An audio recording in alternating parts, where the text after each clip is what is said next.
Assalamualaikum, halo semuanya. Gimana nih kabar kalian hari ini? Semoga baik-baik saja dan jangan lupa selalu bersyukur ya. Oh ya, sebelumnya mau ngingatin kalian nih yang sering keluar rumah atau beraktivitas di luar, jangan lupa pakai masker, rajin cuci tangan juga. Masa jaga hati aja bisa, berarti jaga kesehatan harus bisa dong. Hehehe. Oke. Jadi kenalin, nama saya Diva Nur Amalia. Salam kenal ya. Serta saya, Rista Wahyu Pramudita. Selamat mendengarkan dalam podcast wacana kami. Hmm, Topik podcast yang kita bahas kali ini adalah pendekatan dalam analisis wacana. Sebelum itu, apakah kalian tahu sih apa arti dari wacana itu sendiri? Wacana secara etimologi berasal dari bahasa Sanskerta, yaitu wak atau vak yang berarti berucap. Douglas tahun 1976 halaman 262. Kata wak dalam lingkup morfologi berasal dari bahasa Sanskerta yang termasuk ke dalam kata kerja ketiga, yakni bersifat aktif dengan melakukan tindakan ujar yang kemudian mengalami perubahan menjadi wacana.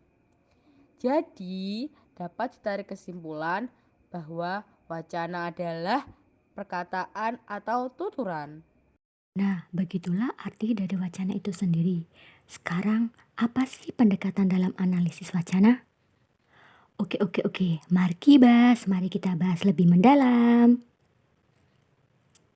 Jadi, analisis wacana dengan pendekatan menekankan pada struktur wacana yang berkenaan dengan dua hal, yaitu yang pertama, bagian-bagian atau unsur langsung pembentuk wacana, dan yang kedua, yaitu hubungan bagian-bagian wacana. Betul sekali, Diva. Selain itu, bagian-bagian wacana harus saling berhubungan. Hubungan wacana itu sendiri dibedakan menjadi dua bagian, yaitu hubungan bentuk atau kohesi atau perpautan, dan hubungan makna yaitu koherensi atau perpaduan. Menurut Haliday dan Hasan tahun 1979 halaman 6, beliau membedakan menjadi dua jenis kohesi, yaitu satu, kohesi gramatikal. Kohesi gramatikal adalah keterkaitan gramatikal pada bagian-bagian wacana, serta kohesi leksikal adalah keterkaitan leksikal bagian-bagian wacana. Mungkin Diva dapat menjelaskan mengenai kohesi gramatikal? Wah, baiklah. Jadi, kohensi gramatikal memiliki bagian penunjukan, pergantian, pelepasan, dan perangkaian. Jadi, untuk penunjukan adalah keterpautan bagian dalam wacana berupa satuan bahasa yang mendahului atau mengikutinya. Nah, untuk penunjukan ini dibagi menjadi dua teman-teman, penunjukan anaforis yaitu penunjukan ke kiri atau ke satuan bahasa, dan penunjukan kataforis yaitu penunjukan ke arah kanan atau ke arah satuan bahasa. Seperti itu Rista, mengenai kohesi gramatikal. Hehehe. Wah, terima kasih Diva. Teman-teman, selain itu ada kohensi leksikal berupa pergantian konstituen tertentu dengan konstituen yang lain. Kohensi leksikal berupa pelepasan, pelepasan hiponimi, sinonimi, antonimi, dan kolokasi. Pengulangan adalah kohensi yang berupa pengulangan telah disebut.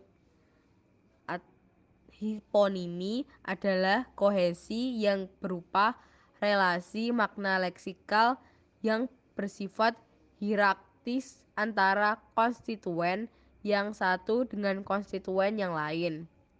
Selain itu, ada kolokasi atau kata sanding. Dalam bahasa Inggris disebut dengan collocation.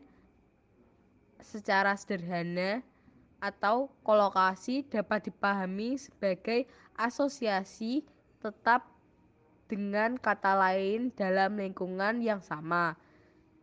Hoetomo tahun 2005 halaman 279. Kohensi itu sendiri yakni hubungan makna antara bagian-bagian wacana yang keterkaitan relasi likal serta bersifat lokal. Yang keseluruhan bagian-bagian misalnya pada peturutan, pertentangan, kausalitas, rincian, pengkhususan. Contohnya, simpulan dan sebagainya sebagai penanda ada dan tidak penanda. Wah, benar sekali, Ta. Sekadar info nih teman-teman, penanda koherensi berupa konjungsi tidak berpenanda dapat dibuktikan dengan menyisipkan konjungsi di antara dua bagian wacana yang berhubungan dengan makna. Untuk lebih paham, saya akan sedikit memberikan contoh penanda koherensi. A. Proses pembuatan mie goreng. B. Kemudian siapkan panci untuk merebus mie instan. C. Selanjutnya, masukkan air secukupnya ke dalam panci. D. Nyalakan kompor dan rebus air sampai mendidih. E. Berikutnya, buka bungkus mie instan dan pisahkan bumbu dengan mie. F. Setelah itu, masukkan mie ke dalam panci yang sudah berisi air mendidih. G. Tunggu 2 menit hingga mie matang. H. Masukkan bumbu ke dalam mie dan aduk hingga merata. Mie siap disajikan. Dalam wacana tersebut terdiri atas 8 kalimat, yaitu kalimat A, B, C, D, E, F, G, dan H. Kalimat koherensi terdapat pada kalimat B, C, E, dan F dengan ditandai dengan kata kemudian pada kalimat B, selanjutnya pada kalimat C, berikutnya pada kalimat E, dan setelah itu pada kalimat F. Nah, materi kali ini yaitu pendekatan dalam analisis wacana sudah kita bahas tuntas semua ya teman-teman. Semoga kalian paham. Oke. Semoga teman-teman semua paham dengan penjelasan kami ya. Saya kira cukup untuk pembahasan kali ini yaitu pendekatan analisis wacana.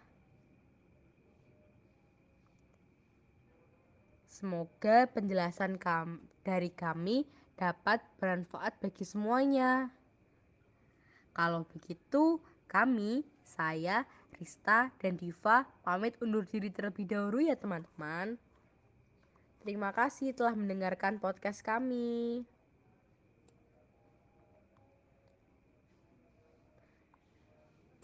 Jangan lupa dengan protokol kesehatan, serta semoga pandemi ini cepat segera usai. Amin. Amin. Semoga pandemi ini segera cepat usai ya. Dan saya ingetin lagi, jangan lupa pakai masker dan cuci tangan serta taati protokol kesehatan. Wabillahi taufik walhidayah. Wassalamualaikum warahmatullahi wabarakatuh. Bye bye.